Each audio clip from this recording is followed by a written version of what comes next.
من الواضح يا سادة إن محدش فاهم حاجة. أخبار إصابة أحمد السيد زيزو، إصابة إمام عاشور، تمرد مروان عطية، رجوع حمزة علاء، عودة الطبيب النفسي للنادي الأهلي، يعني ما كانش فيه طبيب نفسي. وأول الكلام نقول بسم الله الرحمن الرحيم، صلى على النبي وإزيكم عاملين إيه، وزيدوا النبي الصلاة كده ونقول بسم الله الرحمن الرحيم. أحمد السيد زيزو، أحمد السيد زيزو جاله شدة عضل من الدرجة الثانية، ممكن تخليه ما يلعبش لمدة أسبوعين أو 3 أسابيع. يعني بالعربي كده ممكن ما يلحقش إنه يحضر ماتش سيراميكا وما يلحقش ماتش الزمالك مع الأهلي، ماتش القمة. وأحمد السيد زيزو الكلام اللي جالنا أو الكلام اللي سمعناه إن أحمد السيد زيزو العضلة دي جات له قبل المباراة، بس لما الكابتن عماد النحاس على من لسان عماد النحاس نفسه قال لك انا قلت له انت حامل المسؤوليه انت تلعب، قال له العب. هو اللعيب عاوز يلعب، عاوز يثبت نفسه، وده غلطه من الغلطات اللي احنا بنقع فيها في النادي الاهلي، الاستعجال. فان شاء الله احمد السيد زيزو مش هيلعب ماتش سيراميكا الجاي، خلاص هو مش هيلعب ماتش سيراميكا الجاي، بس احتمال بنسبه 50-50 ان يلحق ماتش القمه. ولو لسه الاصابه ما خلصتش، نصيحه لزيزو ما يلعبش ماتش القمه، ما يلعبش. ما انت ممكن تلعب تصاب تاني، وكده كده هيبقى الماتش ده عليك ضغوط جامده قوي، ضغوط جامده قوي، وانت عارفين يعني ايه ضغوط جامده قوي من جماهير الزمالك اللي هو بقاله من اول ما عرفوا ان هو راح الاهلي وعمال يشتموا فيه. ده بالنسبه لاحمد السيد زيزو، الف سلام عليك يا احمد يا سيد، ان شاء الله ترجع تبقى احسن من الاول. امام عاشور بعد اصابته في كاس العالم للانديه قلنا خلاص هيبدا يرجع تاني ويلعب مع الاهلي، ونزل في الماتش الثاني بتاع انبي ولعب ال10 دقايق الاخير باين، وقلنا خلاص الدنيا هتبقى جميله. نكتشف ان امام عاشور كان بيرجع قبل المباراه وبعد المباراه. ابن ايه يا ترى بقى؟ انه عنده فيروس ايه بسبب اكله فاسده كلها. والله اكله فاسده كلها، هو بقاله شهرين ولا 3 اشهر مريح، فعزم مراته باين بره، طلع كل بره. المهم انه جاله اكله فاسده فتعب وجاله فيروس ايه. والنادي الاهلي عمل الوقايه بتاعته وحل اللعيبه كلها، والحمد لله اللعيبه ما فيهاش اي حاجه، حتى مروان عطيه كان معاه في قلب الاوضه، والحمد لله ما طلعش عندهم حاجه. والف سلام عليك يا امام. هو دلوقتي في المستشفى، هيقعد من 4 ايام ل 3 ايام، بس النادي الاهلي مش عاوز يستعجل ويطلعه. وبرضك نلحق بماتش سيراميكا، من الصعب ان نلحق ماتش سيراميكا، يعني امام عاشور كمان بره ماتش سيراميكا. والف سلام عليك يا امام. ما بقول لكم العين فرقت الحجر، يعني ادي زيزو وادي امام. تمرد مروان عطيه. الايام اللي فاتت سمعنا بعد ماتش، خصوصا بعد ماتش انبي ده طلع بعد كده اشاعات كتير قوي ان مروان عطيه عامل حاله تمرد بسبب العقد بتاعه، عمال يبص للعيبه، زمايلي كلهم بياخدوا اكتر مني وانا اتعمل لي عقد ب 12 مليون في السنه، لا انا عاوز اغير، لا انا عاوز اجدد. والكابتن وليد صلاح الدين اصلا قفل الموضوع ده، قال لهم بنفس اللفظ كده كل واحد ليه عقد سنه 2-3، قبل ما العقد يخلص هنبدا نتكلم في موضوع التمدد والتجديد، وقفل القصه دي نهائي. فبقول لكم ان تمرد مروان عطيه، مفيش تمرد لمروان عطيه. مروان عطيه ما عملش تمرد ولا حاجه، والراجل راضي باللي هو فيه. كل دي حاجات كلام بيطلع على السوشيال ميديا، وكل ده حاجات مغرضه عشان خاطر هم بيبصوا.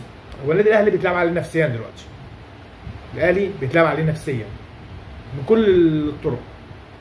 النادي الاهلي بعد التيم اللي هو فيه بيتلعب عليه نفسيا، وهم نجحوا لغايه دلوقتي يتلعبوا عليه نفسيا. فخلاص مروان عطيه مفيش الكلام ده، مفيش صحاب الكلام ده ان هو متمرد ولا حاجه، وفي تدريبات عادي، وكابتن وليد صلاح الدين كان قافل الموضوع خلاص، مفيش اي حاجه. ده بالنسبه لمروان عطيه. نخش بقى على احمد عبادر. اصابات مستشفى الاهلي، هنعمل ايه طيب؟ احمد عبادر جاله اجهاد وليس اصابه، اجهاد. احمد عبادر بقاله كام شهر ما بيلعبش، جاله نزل في التدريبات الجماعيه، جاله اجهاد، بدا يتعمل له اعداد نفسي واعداد بدني عشان خاطر يلحق حتى يلعب في ماتش السيراميكا. بس نسبه 50% برضه كانه مش هيلعب ماتش السيراميكا. ليه؟ الاجهاد عنده عالي، فلازم يتعمل له تاسيس من الاول تاني. فكده كمان احمد عبادر مش هيلعب مانشستر يونايتد. هتقول له النهارده انت جاي طالع النهارده تقول لنا على الاخبار كلها اصابات. هقول لك ما هو هي العين فلقت الحجر، والله العين فلقت الحجر. قال لك جاب زيزو وجبنا امام وجبنا بن شرقي وجبنا تريزيجيه وجبنا بن رمضان وجبنا مش عارف مين واحمد بيكهام مولد، جبنا مولد. فالعين فلت الحجر. دي اصابه زيزو، اصابه امام، اصابه احمد عبد القادر، وقبلهم كان مروان عطيه عمل عمليه فتاء. اصابات. خد كمان حمزه علاء. حمزه علاء كلنا عرفنا ان هو رايح البرتغال، كان رايح البرتغال صح؟ كلنا عارفين انه رايح البرتغال، هيلعب في درجه ثانيه هناك. على حظه ان هناك بيعملوا حاجه اسمها تسريح عمل. وتسريح عمل يعني هتروح للسفاره وتعمل فيش وتعمل ليله لغايه ما يطلع لك تسريح عمل. ما طلعلوش تسريح عمل. واللعيب بقى له مده بيصرف من جيبه، مفيش لا يعني درجه ثانيه. ما هو بص، كل ما في مسلسل كده بيقول لك كل ما تراه صحيحا ليس صحيحا، يعني كل ما تراه يعني كله كان فرحان ان هو راح البرتغال، بس هي درجه ثانيه. يعني يا عم انت بتلعب في الاهلي، لا انت في درجه ثانيه. هو كان عاوز يلعب عشان ما كانش فيه مكان بعد السيحه كمان ما جه، فقال لك اروح اجرب الاحتراف وبتاع. المهم ان هو رجع دلوقتي، ما تعملوش واتفسخ العقد بالتراضي ورجع، واحتمال يجي له جاي له 3 عروض في الدوري المصري ان حد يروح فيهم. هو دلوقتي موجود في القاهره بقاله 3 ايام. فيا جماعه خفوا على الاهلي شويه، اللي باصين للاهلي في كل حاجه خفوا على الاهلي شويه. الاهلي عمال من نتيجه لاسوء، من نتيجه لاسوء لنتيجه لاسوء، لدرجه ان خلاص الفريق كله دلوقتي رجعنا تاني لمستشفى النادي الاهلي.